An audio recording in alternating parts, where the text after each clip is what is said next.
No me acuerdo si era la primera línea, los antipsicóticos. De trastorno obsesivo compulsivo, la clomipramina, Isaías. Clomipramina, que es un tricíclico. ¿A quién le pasas la bola, Isaías? Eh, Fajardo. A Fernando Fajardo, muy bien. Ya me lo esperaba. Dios. Ok, muy bien. Tienes un paciente psicótico y agitado. ¿Cuál es el tratamiento? Nombre del medicamento, dosis y vía que se administra. Paciente agitado y psicótico. Su bendito me tiró a matar, Doc. Lo acabamos de ver la semana pasada. Y sinceramente no sé porque no he estudiado. Ok, muy bien. Vamos a ver, Puedo adivinar. Bueno, no sé. Bueno, adivinar.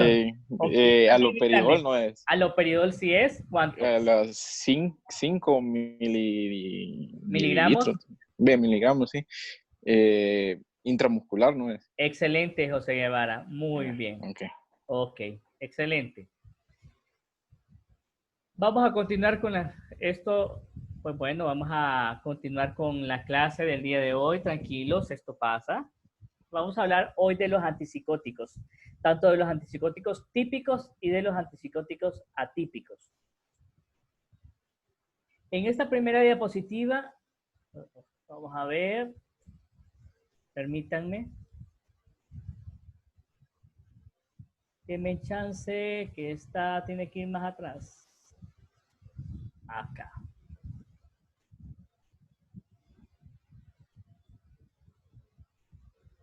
Tenemos dos grandes grupos de antipsicóticos en la historia. Ok. Los antipsicóticos típicos o los de primera generación, ahí están viendo ustedes que incluye 3. Yo solo menciono 2 ahí en la diapositiva. El haloperidol, que sigue siendo el de primera línea para manejo de síntomas de psicosis y agitación. Los antipsicóticos típicos o de primera generación tienen exclusivamente acción farmacológica como actividad antidopaminérgica. Esto no significa que no toque otros receptores, pero el que toque otros receptores solamente es la razón por la cual se presentan los efectos adversos. Como tienen actividad antidopaminérgica, solo tienen efectividad para los síntomas positivos. ¿Cuáles son estos síntomas positivos? Las alucinaciones, las ideas delirantes, el comportamiento agresivo, el comportamiento catatónico, el lenguaje desorganizado. Los efectos adversos que se presentan con este tipo de medicamentos son, por ejemplo, los hexapiramidales, principalmente, y los efectos hiperprolactinemia.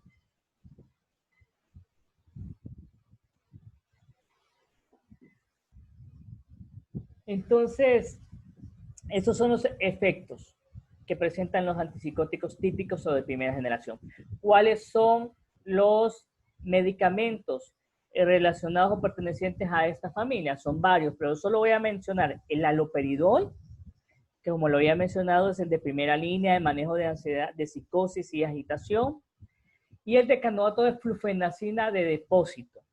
Y este decanoato de flufenacina es un antipsicótico que se administra siempre vía intramuscular y que se va liberando poco a poco y cuya administración podría oscilar entre 25 miligramos cada mes, cada 15 días o máximo 100 miligramos en 6 semanas.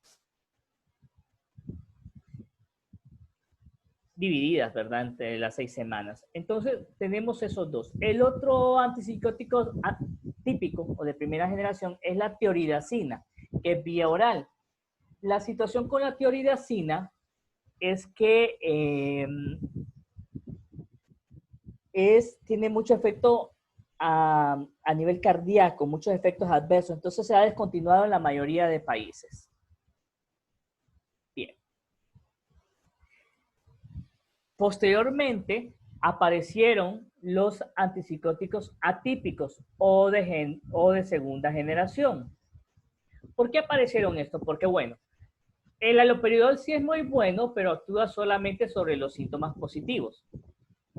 El efecto extrapiramidal que se podría presentar es la rigidez, la cialorrea, el parkinsonismo, las distonías, la disinencia tardía y la acaticia, que son efectos adversos. Y esto muchas veces causan bastantes molestias entre los pacientes y principalmente los pacientes jóvenes. Entonces, terminan abandonando tratamiento. La hiperprolactinemia trae consigo efectos adversos a nivel sexual,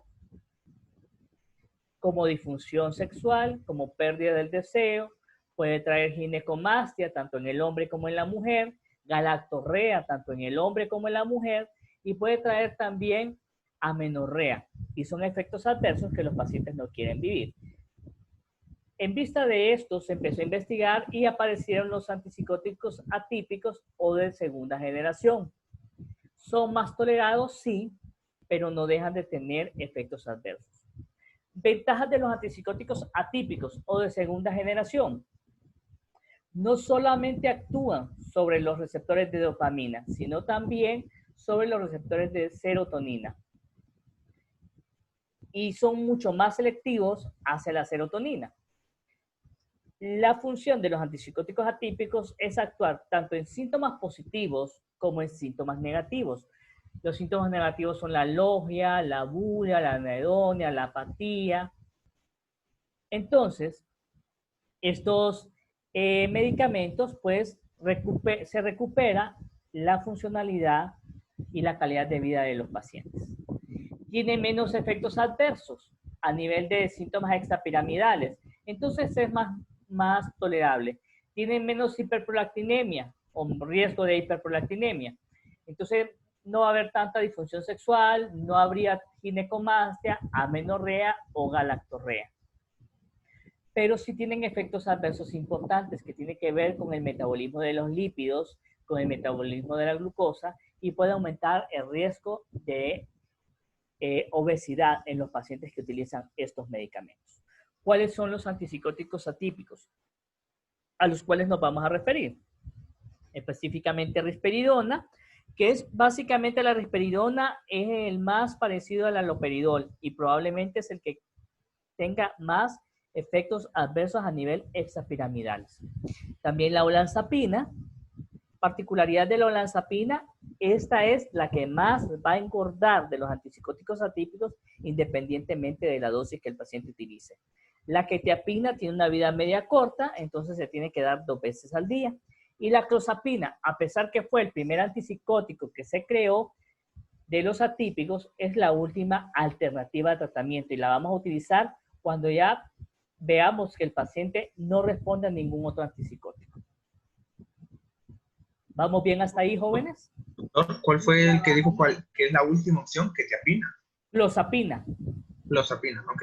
Clozapina es la última opción porque tiene efectos adversos a nivel de sangre, produce agranulocitosis y mayor riesgo de infección. Entonces va a ser el último que vamos a utilizar en la línea de antipsicóticos. ¿Y la primera para usted? La primera va a depender de las características de los pacientes. Por ejemplo, risperidona podría ayudar bastante en la impulsividad, en la irritabilidad, por ejemplo, en trastornos de personalidad disocial o limítrofe podría ayudar bastante. Quetiapina creo que lo había mencionado en el tema de benzodiazepinas como una alternativa bastante útil, sin riesgo de adicción en los pacientes que sufren de insomnio. Y la olanzapina, pues vamos a ver que tiene efectividad como coadyuvante en el manejo de la depresión resistente al tratamiento. Entonces tiene sus particularidades, cada uno. Muy bien. Sobre cuál va a ser la función o cómo actúan los antipsicóticos típicos o antagonistas de los receptores de dopamina. Pues estos actúan bloqueando a nivel central los receptores dopaminérgicos D2. Recordemos que hay 4 tipos de receptores dopaminérgicos, D1, D2, D3 y D4. Estos antipsicóticos van a actuar específicamente en los D2. En concentraciones terapéuticas, también van a bloquear los receptores de serotonina 5-HT2 y con diferente sensibilidad a algunos otros subtipos de receptores como los noradrenérgicos, los colinérgicos e histaminérgicos. La función terapéutica la obtenemos a través del bloqueo de los receptores dopaminérgicos D2. Que toquen otros receptores solamente nos van a producir efectos adversos. Unos podrían ser beneficiosos para el paciente, como por ejemplo, el efecto anticolinérgico e histaminérgico ayudaría a provocar sueño en el paciente. Entonces podríamos sedar con este tipo de medicamentos al paciente. Trae consecuencias como hipotensión, como mareos, como riesgo de caídas, el efecto sobre los alfa 1 y alfa 2 adrenérgicos. Y estos, como los había mencionado, son los causantes de los efectos adversos. ¿Cuáles son los efectos adversos más importantes clínicamente de los antipsicóticos típicos? Tenemos los síntomas extrapiramidales. SEP son síntomas extrapiramidales. Estos síntomas pueden ser la distonía, que es cuando los pacientes tienen contractura muscular. El parkinsonismo, pues son como los pacientes son rígidos, los pacientes se muestran rígidos, caminan despacito, con pasos cortos, son inexpresivos en su facie. Esos son efectos adversos extrapiramidales. Los oculogiros, que por el efecto de los medicamentos, los pacientes miren los ojos para atrás y esto es bastante doloroso.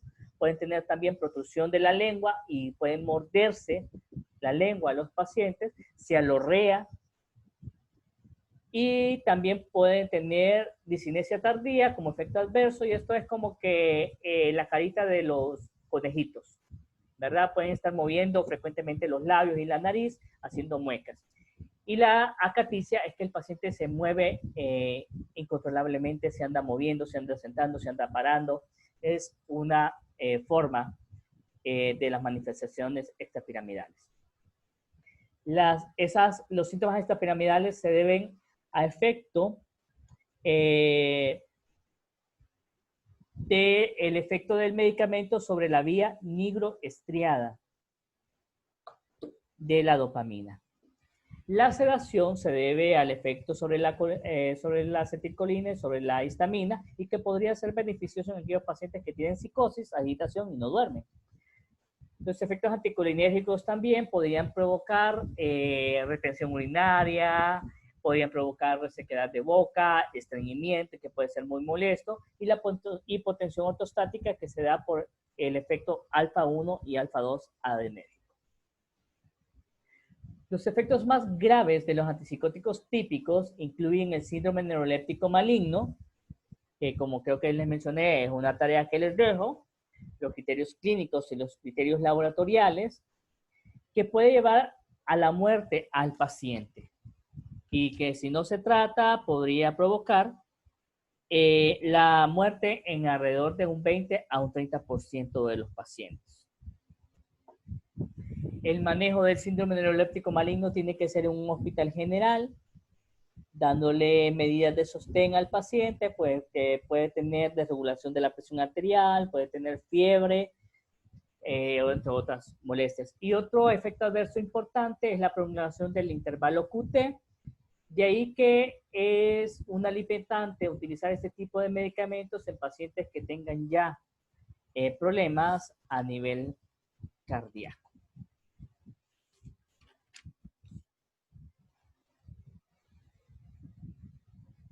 Las indicaciones de los antipsicóticos típicos van a coincidir también para los antipsicóticos atípicos o de segunda generación. La enfermedad más, se podría decir, más indicada, para la cual se indica, es la esquizofrenia y trastorno esquizoafectivo. Lo vamos a utilizar tanto a corto plazo como a largo plazo. Desventaja de los antipsicóticos típicos, que solo van a actuar sobre los síntomas positivos de la enfermedad. y van a dejar descubiertos los síntomas negativos. Muy bien.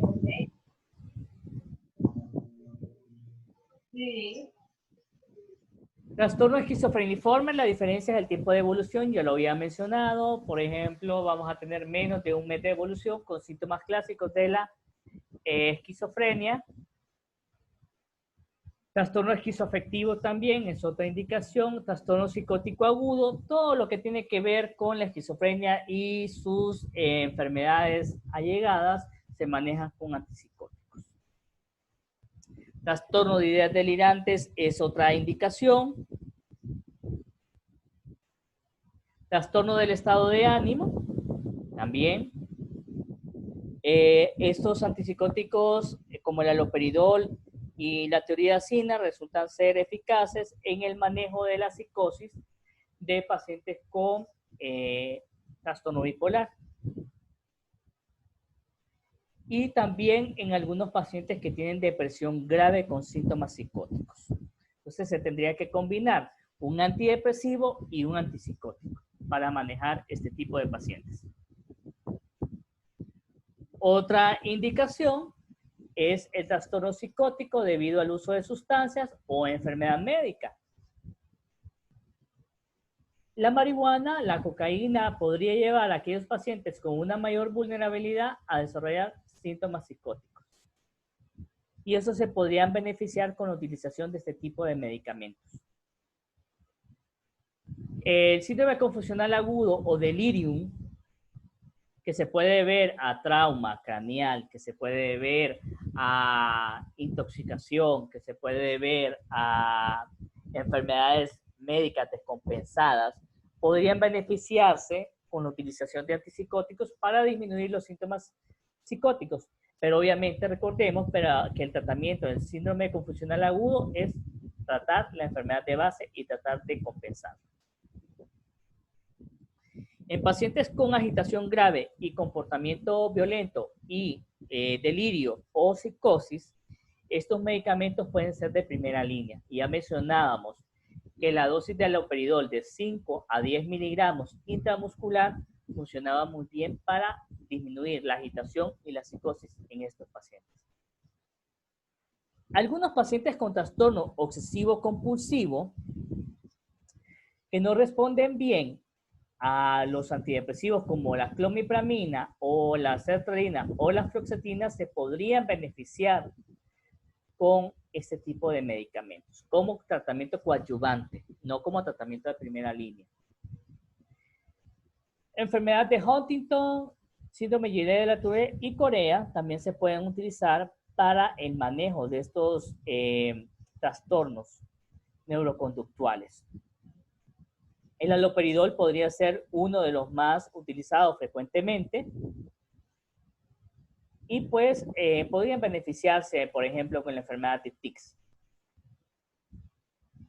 Algunos pacientes podrían beneficiarse con la utilidad de haloperidol en casos de náuseas y vómitos, en los cuales otro tipo de medicamentos no ha ayudado. Y en casos de hipo y prurito también.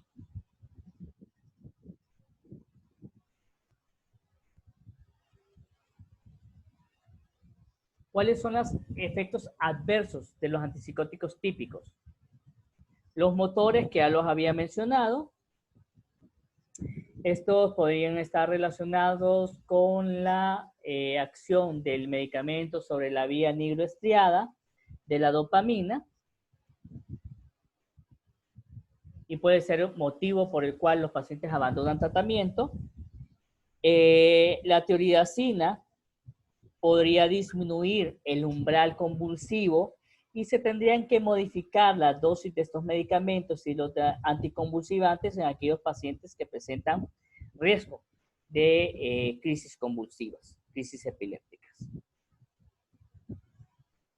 Sedación por el bloqueo de los receptores H1 de la histamina pueden provocar sedación, entonces es recomendable probablemente utilizarlos en horas de la noche para que el paciente duerma bien y pueda pues beneficiar si no puede interferir con sus actividades o con las obligaciones diurnas. Efectos cardíacos. Esto es bien importante. Estos medicamentos disminuyen la capacidad de contracción cardíaca, incrementa la concentración de catecolaminas en la circulación y prolonga los tiempos de conducción auricular y ventricular en los periodos refractarios. La tiroidacina, ¿por qué se descontinúa en algunos países? Por la cardiotoxicidad que tenía este medicamento. Entonces se descontinuó. Todavía hay uno que otro paciente que puede utilizar estos medicamentos y que no le ha traído ninguna complicación, ninguna molestia. Síndrome metabólico, tal vez no van a producir tanta obesidad y tantos problemas de lípidos como la olanzapina, como la clozapina, pero sí tienen su influencia sobre esta área del metabolismo. Entonces hay que tener como cuidado. Disfunción sexual, porque provoca hiperprolactinemia, como lo había mencionado antes, entonces esto va a traer molestias en el paciente. Hipotensión postural, también van a traer molestias, y eso es algo bien importante de tomar en consideración, principalmente en los pacientes adultos mayores, por el riesgo de caídas y de fracturas en estos pacientes. ¿Preguntas hasta aquí?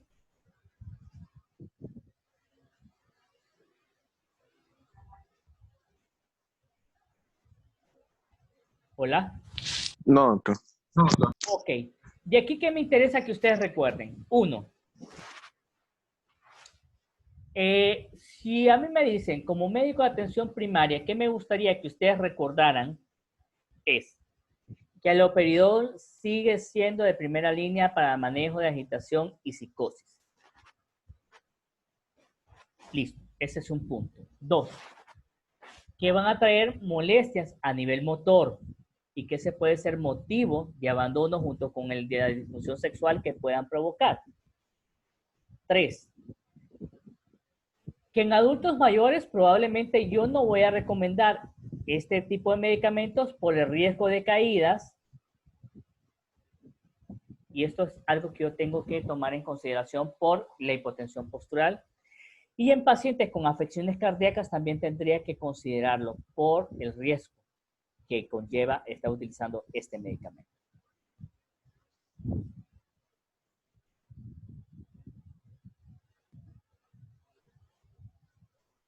Bien. Yo como médico de atención primaria, doctor, ¿podría indicar haloperidol a una paciente embarazada? Realmente no. Este es otro criterio que podrían utilizar ustedes para mandar a este paciente con psicosis y embarazo donde el psiquiatra. Nosotros tenemos que valorar como médicos psiquiatras qué es más recomendable. Tener una mujer embarazada psicótica o en tratamiento. Pues probablemente la opción es mejor tenerla en tratamiento. Y para eso vamos a utilizar la dosis mínima eficaz en la paciente. Y sería, por ejemplo, útil el haloperidol. ¿Por qué? Porque no se asocia a mayor incidencia de malformaciones congénitas inútero, no mayor riesgo de labio leporino, ni paladar hendido, ni lesiones a nivel del tubo neural. Entonces es bien importante esto. No utilizarlo durante la lactancia porque podría provocar síntomas motores en los niños, dificultades para alimentarse. Entonces es preferible suspender la lactancia materna al niño si es que la mamá no puede manejarse sin antipsicóticos. Interacciones farmacológicas. Las que están en negrita son las que a mí me interesa que ustedes recuerden. Le pueden tomar fotografía. ¿Cuáles van a ser las sustancias o los medicamentos que van a aumentar los niveles o los efectos de los antipsicóticos típicos? Alcohol. ¿Puedo combinar, doctor, haloperidol con alcohol? No, porque probablemente pueda aumentar la mayor sedación. Con benzodiazepinas ocurre lo mismo. Podríamos aumentar el efecto sedante de los medicamentos. prolongan la acción, el efecto de los medicamentos, del haloperidol o de la tiroidacina, los inhibidores selectivos de la recaptura de serotonina. Entonces, no me es útil combinarlos. Y si los antipsicóticos típicos, como el haloperidol, la tiroidacina, tienen efecto a nivel cardíaco, recordemos que los antidepresivos tricíclicos también lo tienen. Entonces, estamos combinando dos fármacos que podrían provocar arritmias o que podrían provocar manifestaciones a nivel cardíaco en un paciente. Entonces, no es recomendable combinarlos. Igual los antibióticos macrólidos que podrían modificar el metabolismo de estos medicamentos, también es útil recordar esta combinación.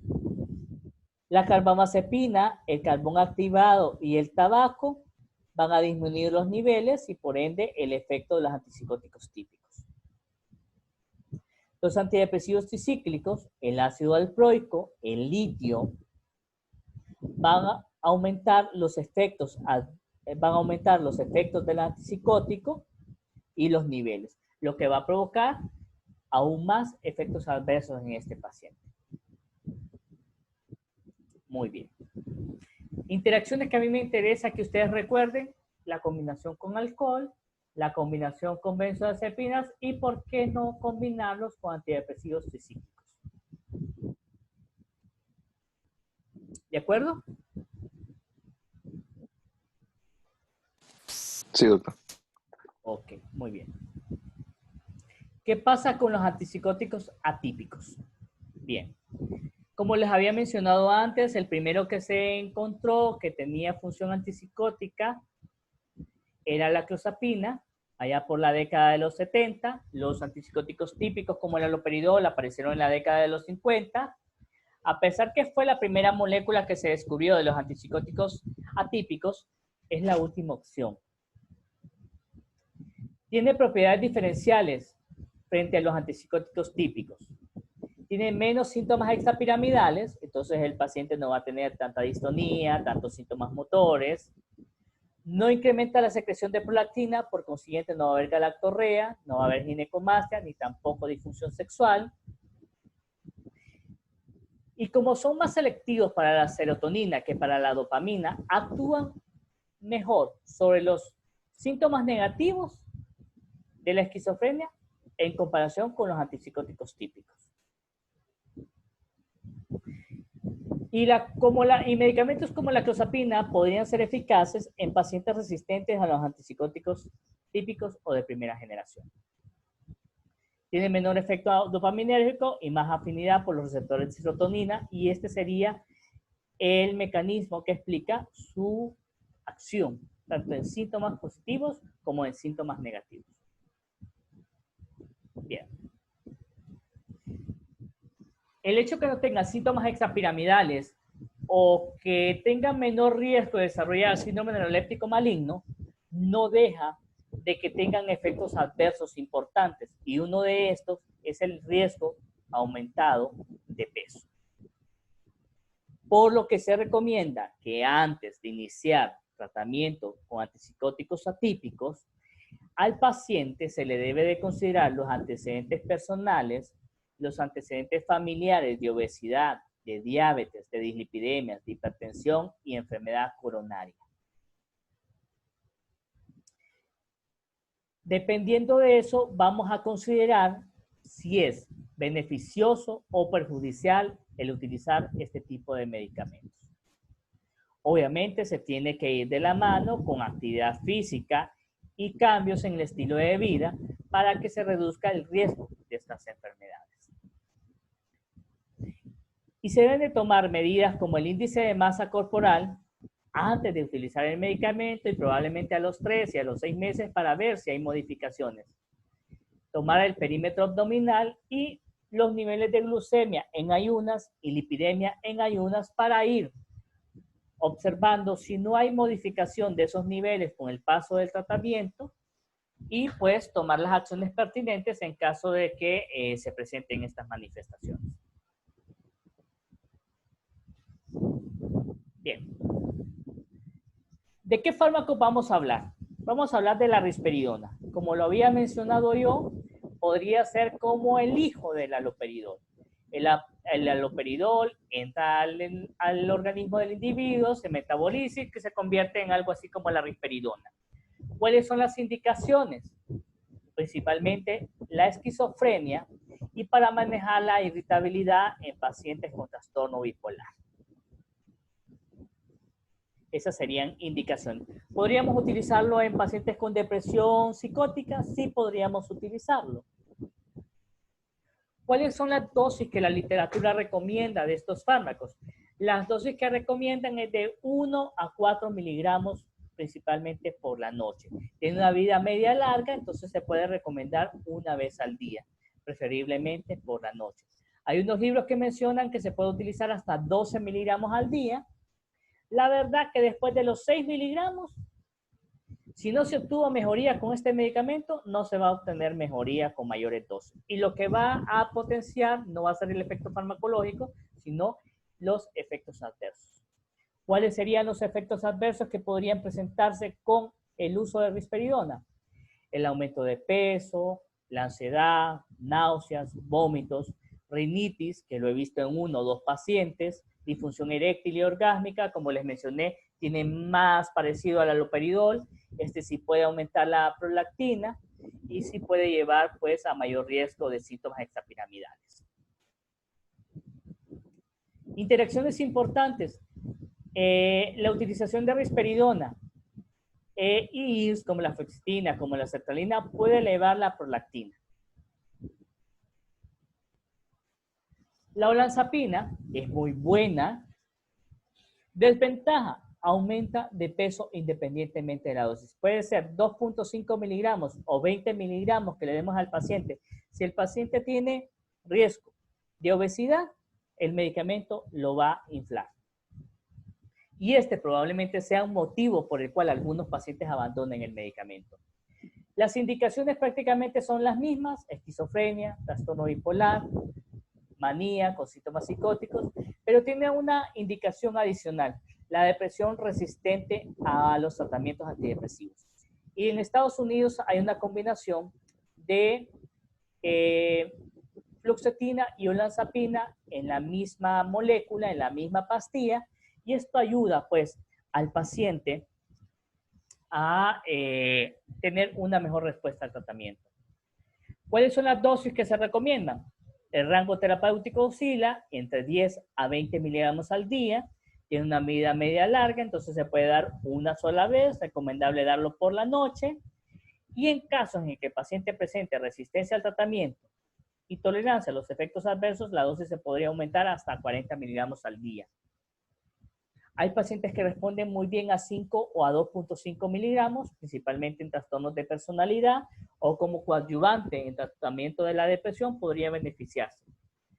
Efectos adversos importantes: el aumento de peso independientemente de la dosis, somnolencia también, serostomía, mareos, estreñimiento por el efecto anticolinérgico, incremento del apetito, acaticia y temblores. Y la combinación, principalmente con etanol, incrementa la sedación. La carbamazepina disminuye el efecto de la olanzapina y la combinación de olanzapina y carbamazepina no se recomienda porque ambos podrían alterar la serie blanca y puede llevar a una leucopenia al paciente y a un mayor riesgo de infección. Muy bien, nos vamos a quedar aquí porque ya solo faltan 2 minutos. Yo les mando la siguiente invitación para que continuemos con la clase. Ya falta poco. Ya les mando la invitación.